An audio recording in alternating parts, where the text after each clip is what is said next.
Corona संक्रमण को रोकने के लिए आज रात 12 बजे से पूरे देश को लॉकडाउन कर दिया जाएगा। प्रधानमंत्री नरेंद्र मोदी ने आज कोरोना वायरस पर राष्ट्र के नाम संबोधन में लोगों से घर पर रहने की अपील की और कहा कि हिंदुस्तान को बचाने के लिए 21 दिनों का लॉकडाउन जरूरी है। आज रात 12 बजे से संपूर्ण देश में संपूर्ण लॉकडाउन होने जा रहा है।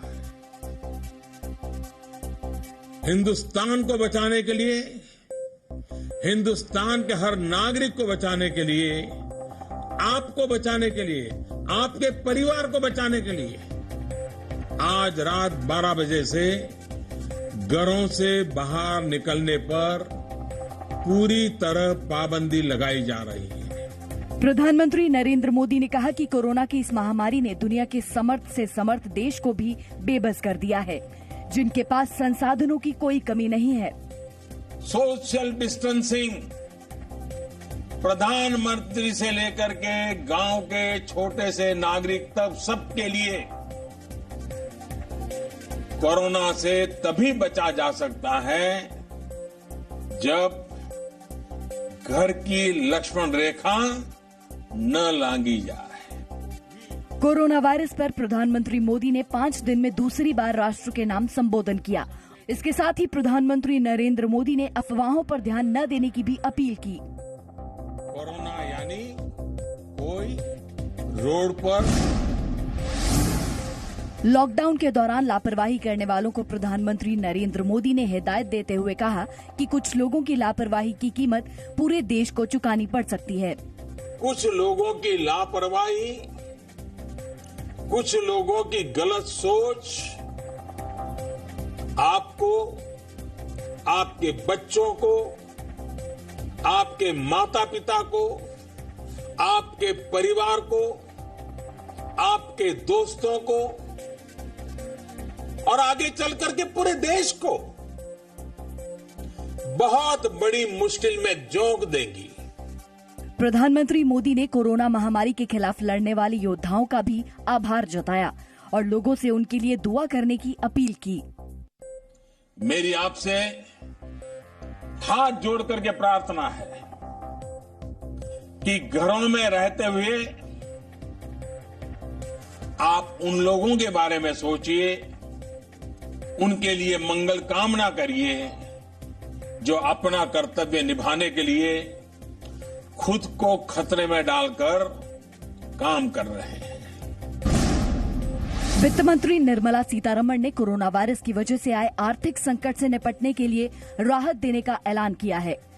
वित्त मंत्री सीतारमण ने कहा कि अगले 3 महीने तक किसी भी एटीएम से पैसा निकालने पर कोई चार्ज नहीं देना होगा। बैंक खातों में मिनिमम बैलेंस रखने की शर्त को भी खत्म कर दिया गया है। इसके साथ ही income tax, GST return file करने और पैन आधार लिंक करने की तारीख भी 30 जून तक बढ़ा दी गई है। Work is going on and we are very close to coming up with an economic package which will be announced sooner rather than later.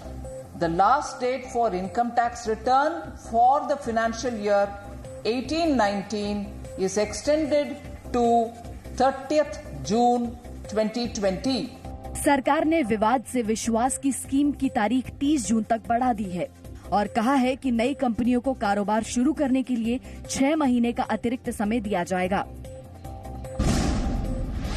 देश में कोरोना वायरस से संक्रमित मरीजों की संख्या 500 के पार हो गई है। पिछले 24 घंटे में 51 नए मामले सामने आए हैं।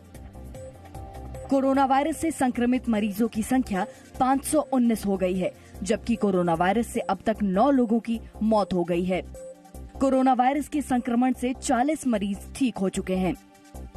हाईएस्ट लेवल पर कोविड-19 का मैनेजमेंट, कोविड-19 का फॉलोअप एक एक्शन चल रहा है और government of India state government के साथ मिलकर इस सिचुएशन को मैनेज करने के लिए पूरी तरह से तैयार है। कोरोना के खतरे से निपटने के लिए प्रधानमंत्री नरेंद्र मोदी ने आज देश भर के डॉक्टरों के साथ वीडियो कॉन्फ्रेंसिंग के जरिए चर्चा की।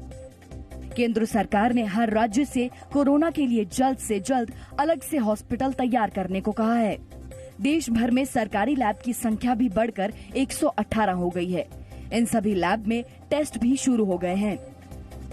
केरल में 87, महाराष्ट्र में 86, उत्तर प्रदेश में 32, दिल्ली में 29, हरियाणा में 14, कर्नाटका में 37, आंध्र प्रदेश में 8, पंजाब में 29, राजस्थान में 30, तेलंगाना में 25, तमिलनाडु में 13, जम्मू कश्मीर में 4, लद्दाख में 13, उत्तराखंड में 3। दुनिया भर में कोरोना वायरस से अब तक 3,92,000 से ज्यादा मामले सामने आ चुके हैं, जबकि 17,000 से ज्यादा लोगों की मौत हो चुकी है। उत्तर प्रदेश सरकार ने कोरोना वायरस से संक्रमण को आपदा घोषित कर दिया है। कोरोना संक्रमण को बढ़ने से रोकने के लिए यूपी के सभी 75 जिलों में कल 25 मार्च से 27 मार्च तक लॉकडाउन रहेगा। सरकार संवेदनशील इलाकों में कर्फ्यू लगाने पर विचार कर रही है। सब्जी, आवश्यक चीजों की कीमत ज्यादा वसूलने पर कार्रवाई होगी। लोगों की मदद करने के लिए वॉलंटियर्स तैयार किए जाएंगे। सामानों की कालाबाजारी करने वालों पर कार्रवाई होगी। सब्जी, दूध खरीदने के लिए 2 से ज्यादा लोग नहीं जाएं। जरूरत से ज्यादा सामानों को प्रदेश में आने की छूट है। संवेदनशील क्षेत्रों में जिला प्रशासन को हम इस बात के लिए अधिकृत करेंगे कि जिलाधिकारी, पुलिस अधीक्षक और सीएमओ ये इन बातों को तय कर लेंगे कि कहां पर कर्फ्यू लगानी है। पूरी सख्ती के साथ आज दोपहर के बाद से विभिन्न जनपदों में ये कार्रवाई हमारी प्रारंभ होगी। यूपी में कल से सुबह 10 बजे से दोपहर 2 बजे तक ही बैंक ग्राहकों के लिए खुलेंगे। दिल्ली में पिछले 40 घंटे में कोरोना संक्रमण से कोई भी नया मरीज सामने नहीं आया है। मुख्यमंत्री अरविंद केजरीवाल के मुताबिक दिल्ली में कोरोना के सिर्फ 23 मरीज हैं।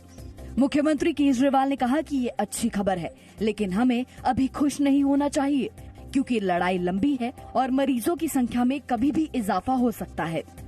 अभी लड़ाई बहुत लंबी है, उसकी तैयारी करने की जरूरत है, क्योंकि कभी भी ये संख्या बढ़ सकती है, कभी भी ये बुरी तरह से फैल सकता है। तो हमें भी जितनी सतर्कता से अभी तक हमने काम किया, जितनी मुस्तैदी से हम सब लोगों ने, आपकी सरकार ने आपके साथ मिलकर काम किया, उतनी सतर्कता के साथ अपने को काम करना पड़ेगा।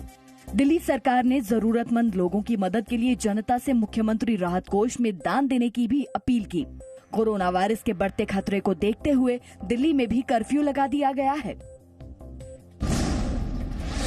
दिल्ली के डॉक्टरों को गृह मंत्री अमित शाह ने सुरक्षा का भरोसा दिया है। एम्स रेजिडेंट डॉक्टर एसोसिएशन ने गृह मंत्री अमित शाह को पत्र लिखा था, जिसमें कहा था कोरोना वायरस का इलाज कर रहे डॉक्टरों के सामने कई समस्याएं आ रही हैं। कोरोना मरीजों के संपर्क में रहने की वजह से मकान मालिक डॉक्टरों पर मकान खाली करने का दबाव बना रहे हैं। इसके अलावा कुछ सोसाइटी में एंट्री से भी रोका जा रहा है। गृह मंत्री अमित शाह ने दिल्ली के पुलिस कमिश्नर से बात कर सुरक्षा के निर्देश दिए हैं और इस मामले का संज्ञान लेने और उचित कार्रवाई करने के लिए कहा है। दिल्ली के शाहीन बाग को 101 दिन बाद दिल्ली पुलिस ने खाली करवा दिया। कोरोना वायरस को फैलने से रोकने के लिए दिल्ली में कर्फ्यू लागू है। इसी वजह से शाहीन बाग को खाली करवाया गया। भारी पुलिस बल की मौजूदगी में टेंट और प्रदर्शन का सारा सामान हटाया गया। जब पुलिस ने शाहीन बाग हटाने की कार्रवाई की तो कुछ प्रदर्शनकारियों ने विरोध भी किया, जिसके बाद पुलिस ने 9 प्रदर्शनकारियों को हिरासत में ले लिया। शाहीन बाग खाली होते ही बंद सड़क को लोगों के लिए खोल दिया गया। CAA के विरोध में पिछले साल दिसंबर से प्रदर्शनकारी शाहीन बाग में सड़क पर धरना दे रहे थे। कोरोना वायरस के बावजूद प्रदर्शनकारी शाहीन बाग से हटने को तैयार नहीं थे। संक्रमण फैलने की आशंका से पुलिस ने शाहीन बाग खाली करवा